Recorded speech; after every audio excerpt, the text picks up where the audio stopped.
Hello, this is Vicki Kirsch, better known as Miss Vicki, for Stargarden Parenting on our thoughts for today.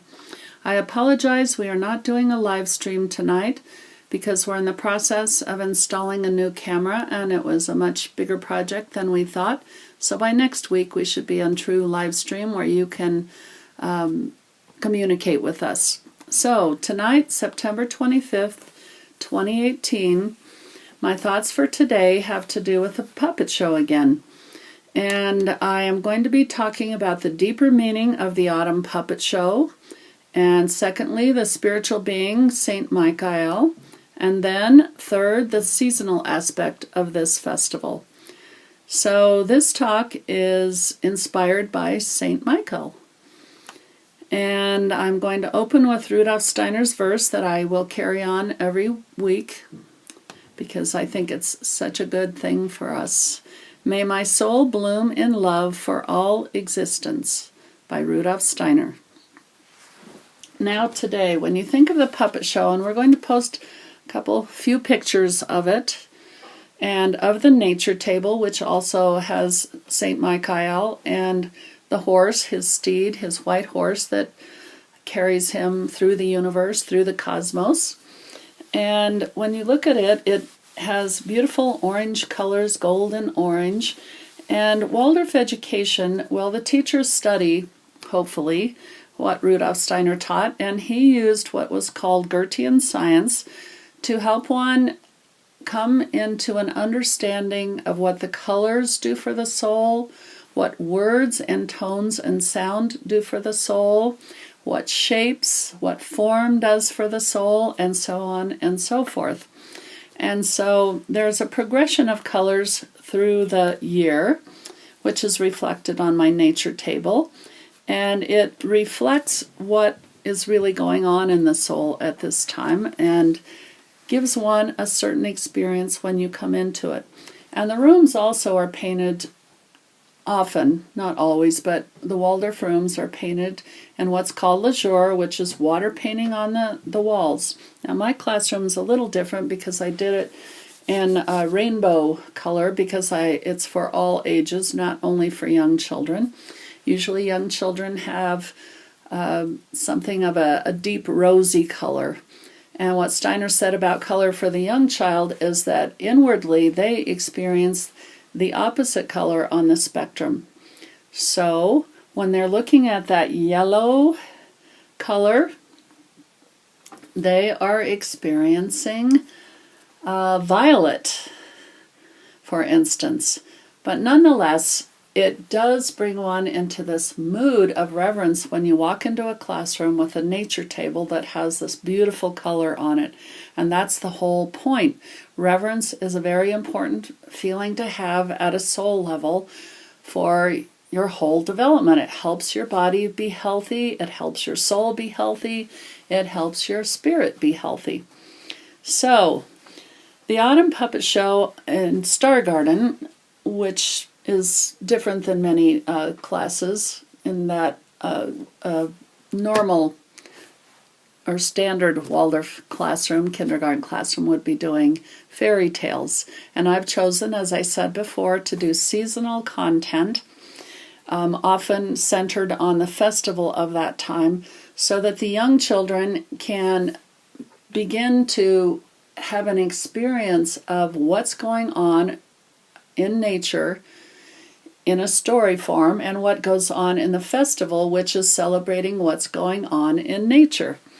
So this puppet show is Saint Michael with his white horse, in this case called Shooting Star, and I'll tell you why that is in a minute. But anyway, he rides down on his white horse and brings bravery and boldness to the human being.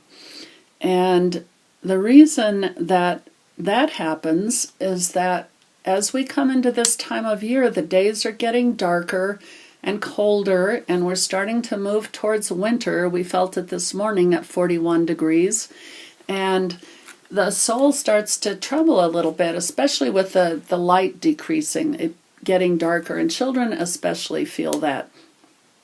But we all do. Our ancient heritage was that in the autumn you got ready for winter. You put your stores in the root cellar and you got ready for a time when there wouldn't be a lot of food around. And you needed firewood or something to keep you warm, at least in the northern hemisphere.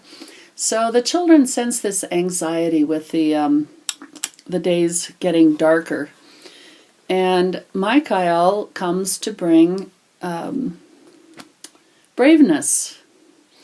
And also something that goes on in the fall that has an effect on the human being, and the children and adults reflect this, is that in the summer there's a preponderance of the sulfuric forces, which make you more sleepy, lazy, dreamy.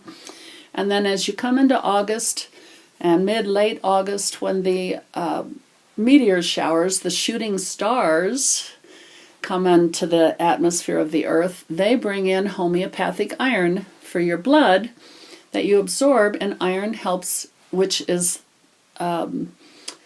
signifies Michael and Michael's work in the heavens to bring iron to us so that we become more brave and bold. And also the horse comes out of the light, out of the starry heavens, shooting star, bringing light to earth. And that's the spiritual beings' efforts on our part to bring us light, to carry us through the darkest days. And it extends through the season. And my next talk, October 9th, I will be speaking about the festivals, and I will go on with that topic a little bit more. But nonetheless, St. Michael rides his horse down, bringing the shooting stars and brave and bold, and he also, his effect of the darkening days and him bringing the light, and the way it is at the equinox, the forces that are prepondering is that the leaves start to turn gold. So then you have the Come Little Leaves song.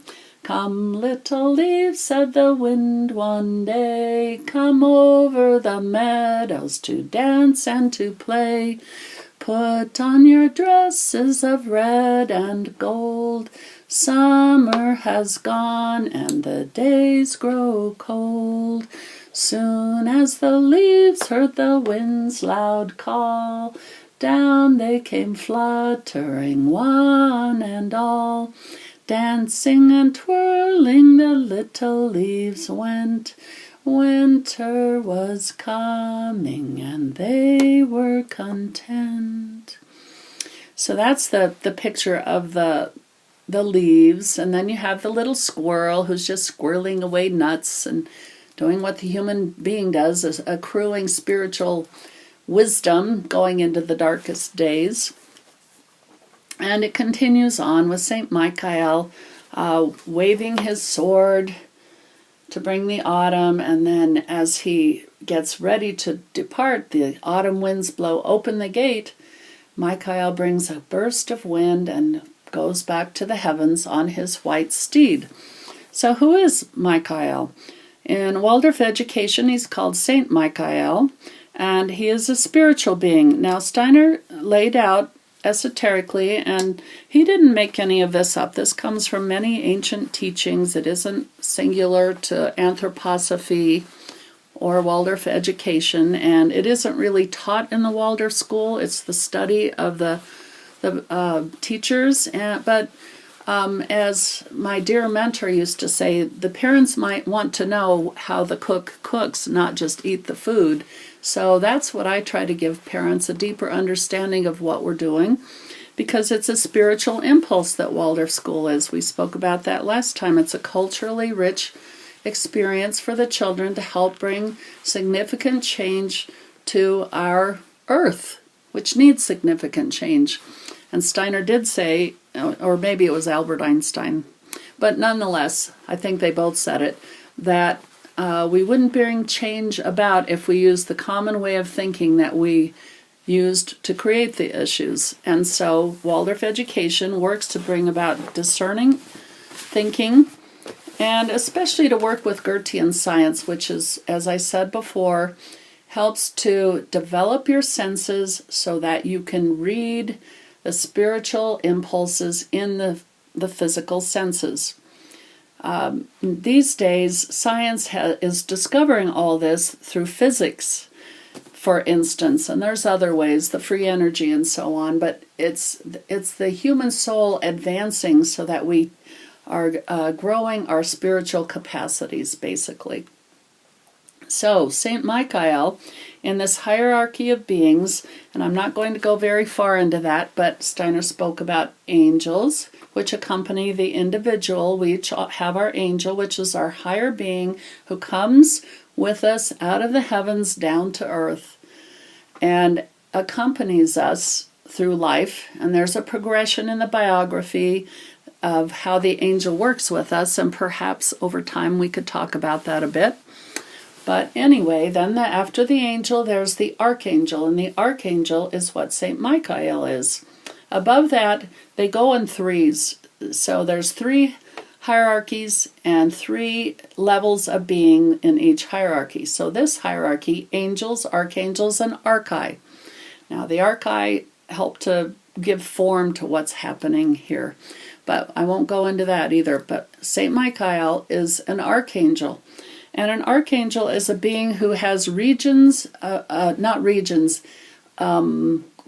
of time in which they oversee the spiritual development of humanity.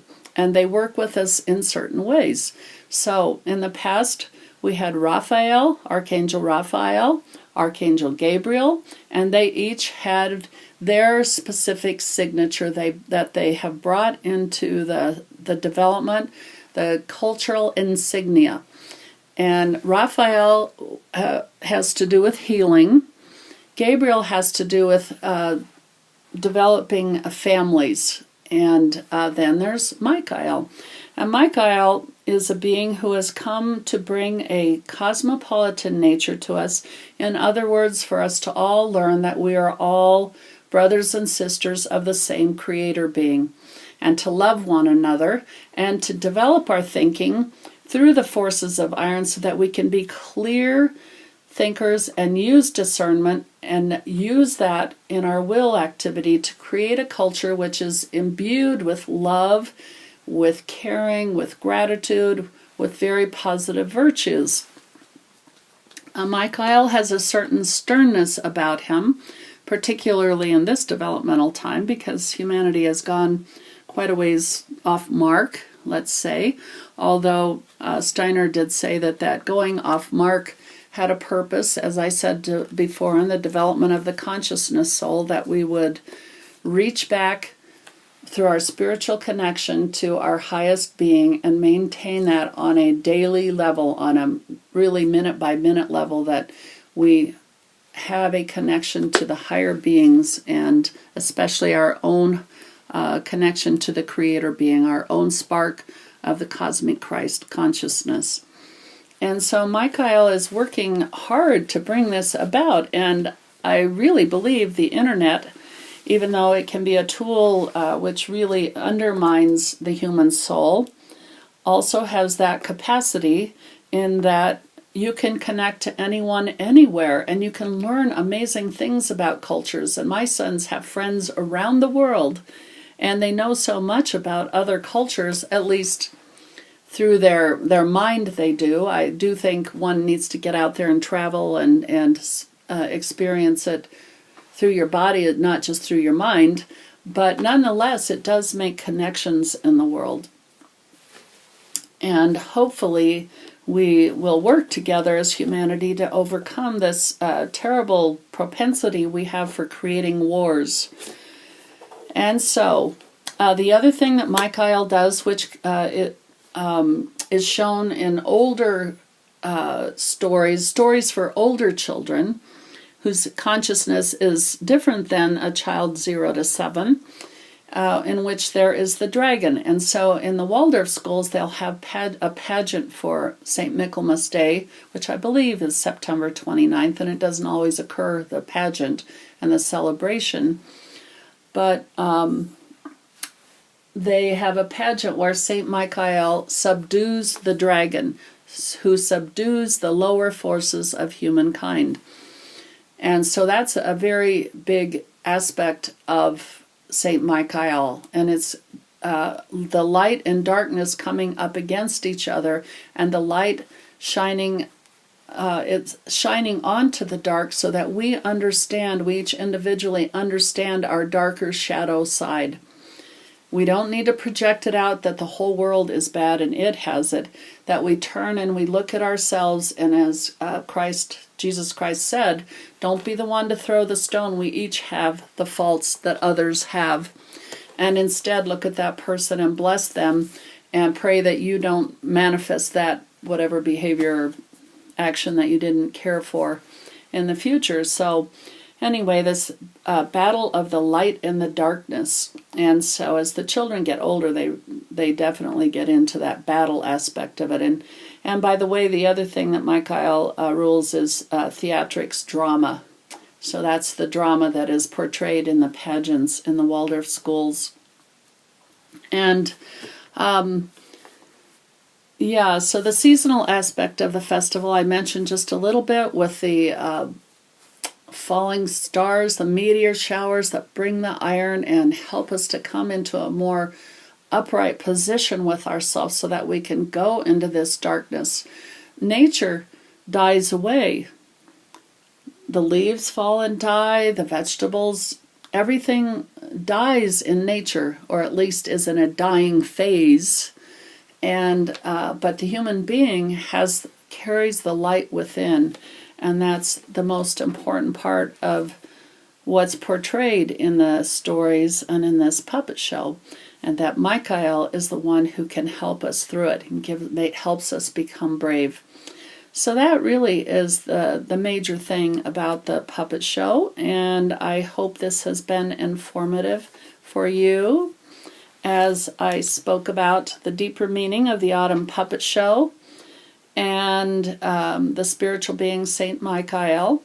The other thing I could add about Saint Michael is that Steiner said that Waldorf education and the Waldorf teachers and parents often, when they really connect to Waldorf and its purpose and its spiritual meaning, are connected to Michael. In other words, when we're in the spiritual world, we are part of St. Michael's schools, where we are instructed in how to lead our lives, how to cultivate the virtues that will help us become the people that we need to be to help our civilization and our consciousness advance.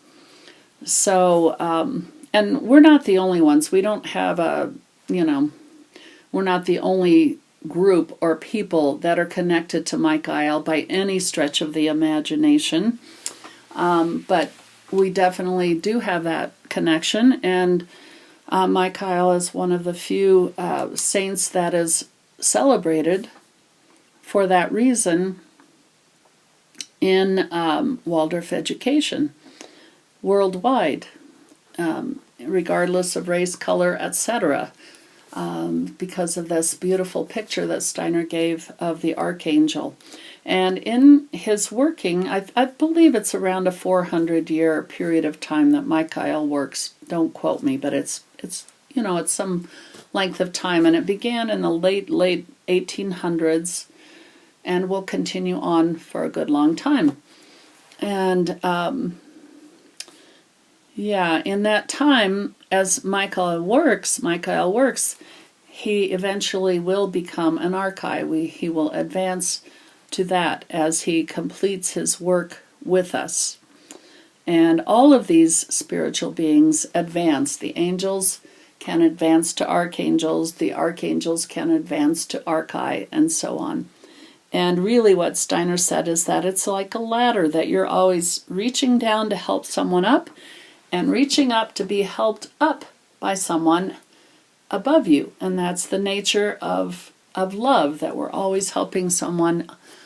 And below and above, people give connotations to less or more or better or not, when in fact it isn't really that qualified that way, but that we're all helping each other to come to a deeper understanding of our God-like nature. So that was about the spiritual being of Saint Michael and the seasonal aspect of this festival. And in closing, I'm going to say that beautiful short verse again. May my soul bloom in love for all existence, by Rudolf Steiner. Good night and thank you. Bye-bye.